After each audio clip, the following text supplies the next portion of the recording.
Assalamualaikum warahmatullahi wabarakatuh. Selamat pagi siswa-siswi Bapak semuanya. Semoga kalian selalu dalam keadaan sehat walafiat dan dilimpahkan rahmat dan perlindungan oleh Allah Subhanahu wa taala. Amin, amin ya rabbal alamin. Siswa-siswi Bapak sekalian, hari ini kita akan membahas tentang idgham. Terkhusus pada video kali ini, kita akan membahas tentang idgham bigunah dan idgham bilagunah. Apa pengertian idgham bigunah dan bilagunah? Apa saja huruf yang termasuk idgham bigunah dan bilagunah? Dan bagaimana cara membaca idgham bigunah dan bilagunah? Untuk mengetahui itu, kalian harus menyimak video dengan saksama. Baik, kita mulai dengan pengertian idgham. Idgham menurut bahasa berarti al-idkhulu, yang artinya memasukkan atau meleburkan. Sedangkan menurut istilah, idgham diartikan sebagai pelafalan yang menggabungkan dua huruf, kemudian memasukkan atau meleburkan salah satu huruf pada lainnya, seolah-olah kedua huruf tersebut digabung menjadi satu huruf yang bertasydid. Jadi, ketika ada dua huruf, huruf pertama itu tidak dibaca, langsung dimasukkan atau dileburkan ke huruf yang kedua. Baik, kita teruskan. Idgham terbagi 7. Yang pertama, idgham bigunah. Kedua, idgham bilagunah. 3, idgham mimi. 4, idgham syamsiah atau alif lam syamsiah. 5, idgham mutamasilain. 6, idgham mutaqarribain. 7, idgham mutajanisain. Dan seperti kata Bapak di awal video, kita pada hari ini hanya akan membahas tentang idgham bigunah dan idgham bilagunah. Baik, kita langsung lanjut ke idgham bigunah. Idgham bigunah. Idgham artinya memasukkan atau meleburkan, dan bigunah berarti dengan dengung. Jadi, idgham bigunah adalah memasukkan atau meleburkan huruf dengan disertai dengan dengungan suara. Idgham bigunah adalah hukum bacaan yang terjadi apabila nun sukun atau tanwin bertemu dengan salah satu dari 4 huruf: waw, mim, nun, ya. Ketika terjadi idgham ini, huruf nun sukun atau tanwin dilebur ke dalam huruf sesudahnya dan bacaan disertai dengan dengungan selama 2 harokat, sekitar 2 ketukan panjang. Jadi, ketika membaca Al-Quran, terdapat nun sukun atau tanwin, ketika bertemu salah satu dari 4 huruf idgham bigunah, yaitu waw, mim, nun, dan ya, itu tuh nun mati atau tanwin itu tuh tidak dibaca, langsung dimasukkan atau dileburkan ke huruf selanjutnya. Kita contohkan. Di sini yang pertama ada nun mati dulu. Sini Bapak contohkan. Wa may ya'mal. Di sana ada nun mati bertemu ya. Jadi dibaca dengan dengung sekitar 2 harokat. Wa may ya'mal. Contoh selanjutnya, min nutfatin.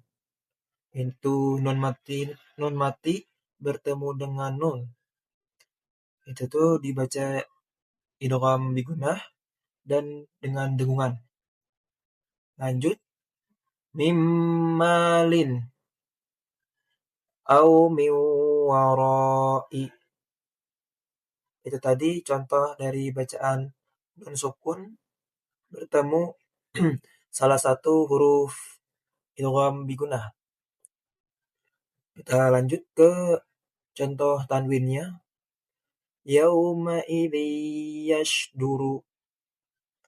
Di situ tanwin atau kasrah lain bertemu dengan ya, bertemu dengan huruf ya.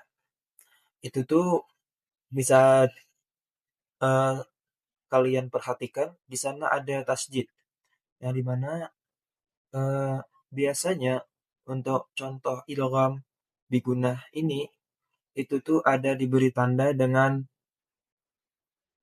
huruf yang bertasydid. Kita lanjut. Fadzakir in nafa'atiz dzikra wala ana 'abidum ma 'abadtum sirajan wahaja.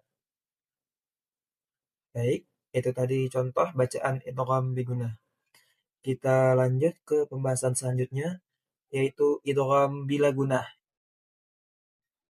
Eh, idgham itu tadi artinya memasukkan atau meleburkan, sedangkan bila gunah itu berdengung. Jadi untuk bila gunah itu tanpa dengungan atau tidak berdengung.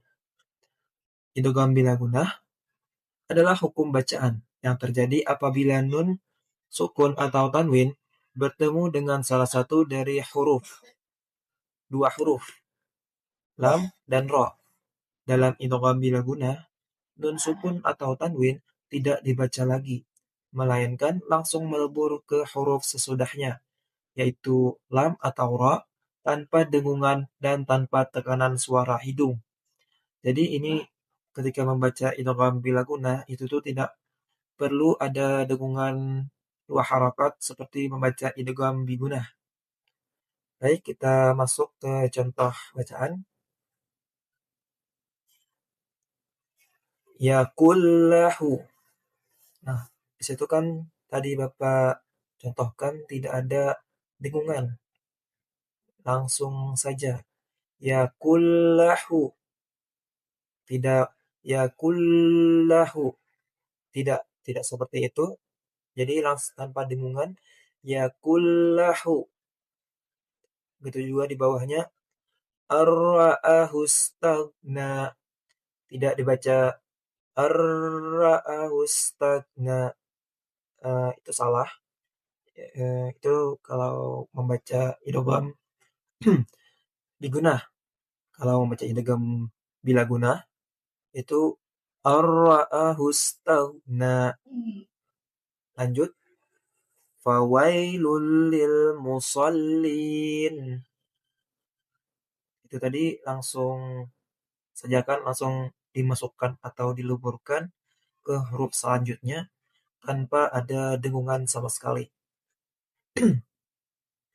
Fahuwa fi 'ishatir radiyah. 'Ishatir radiyah. Tanpa ada dengungan sama sekali. Oke. Eh, Kesimpulan dari video kali ini. Idgham adalah hukum tajwid yang berarti memasukkan atau meleburkan satu huruf ke huruf berikutnya hingga terdengar seperti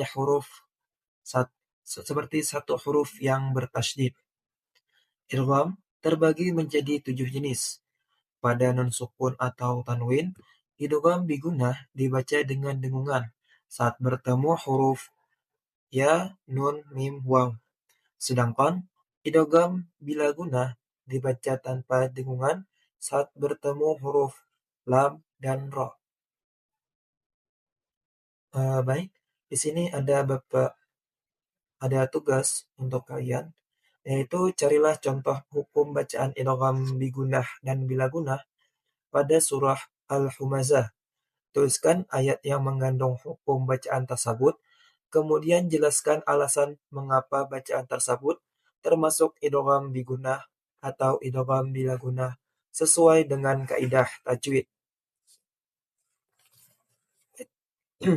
Itu tugas kalian pada video kali ini. Baik, Mungkin itu saja yang bisa Bapak sampaikan. Semoga setelah mendengarkan penjelasan Bapak tadi, kalian dapat memahami dan menerapkan hukum bacaan idgham bigunah dan bila guna ketika membaca Al-Quran nantinya. Bapak akhiri. Wassalamualaikum warahmatullahi wabarakatuh.